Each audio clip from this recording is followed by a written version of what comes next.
Chris Wilder is not a household name in the South Bay, but at the highest levels of business, government, and public service, they know who he is. For decades, he raised millions of dollars to improve health care in the South Bay.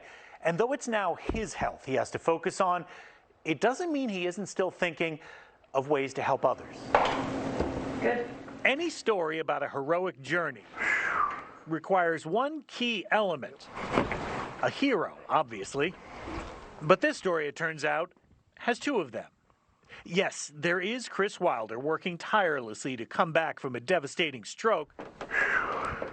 But that wouldn't even be a possibility were it not for his wife, Kate. It was Kate, one night in March last year, who recognized that Chris was having that stroke. Chris had just got up to get something to drink and had walked across the living room to sit down next to me on the couch.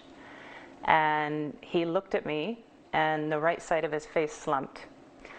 And I thought, oh my God, he's having a stroke. Kate called 911 less than a minute later, a move that very well saved her husband's life. Even still, quite a bit of damage had been done. A portion of Chris's brain had to be removed. And Kate says doctors warned her he would likely not just lose the ability to walk, but to even communicate. Which was something, you should know, that Chris Wilder was a bit of a master of. You know, we've got one of the greatest community of health providers. As executive director of the Valley Medical Center Foundation for close to 20 years, Chris talked the movers and shakers of Silicon Valley into donating tens of millions of dollars to help hospital patients. And Chris communicated through music, too, even forming a band with his coworkers who played for free whenever a charity needed them.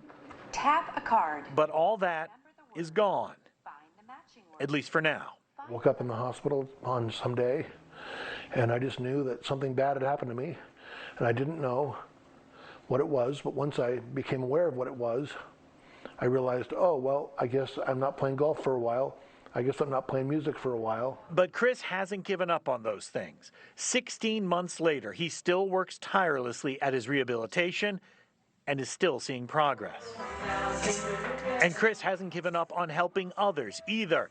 When he was able to play with just one hand, he performed to cheer up fellow stroke patients. And Chris just joined the board of the Stroke Awareness Foundation, dedicated to saving the lives and improving the outcomes of stroke victims just like him.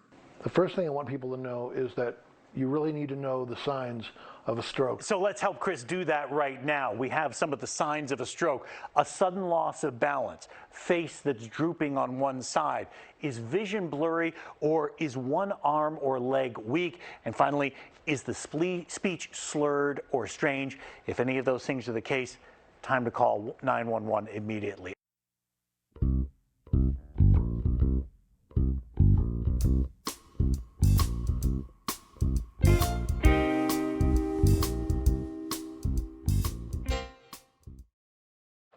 I suffered a massive stroke on March 6th of 2021.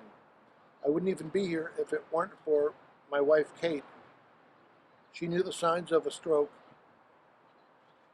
and I was lucky that day. I also got lucky because there's a stroke certified center hospital right near me, and of course the paramedics knew right where to take me as a result of the work of the Stroke Awareness Foundation. In that situation, every second counts. I'm very grateful to be here and to be defying the odds with my recovery through the help and hard work of my therapists and my doctors. I never really thought much about strokes in the past. It didn't occur to me how prevalent they were until I had one myself. Now I realize how often they happen and how critical it is that the community understand what the signs of a stroke are and how to respond. Again, my wife was there when it happened to me. Quite literally, I sat down on the couch. She looked at me and she saw that my face had slumped. And she asked me if I could raise my arms above my head. And when I couldn't, she knew immediately what was happening. And she dialed 911.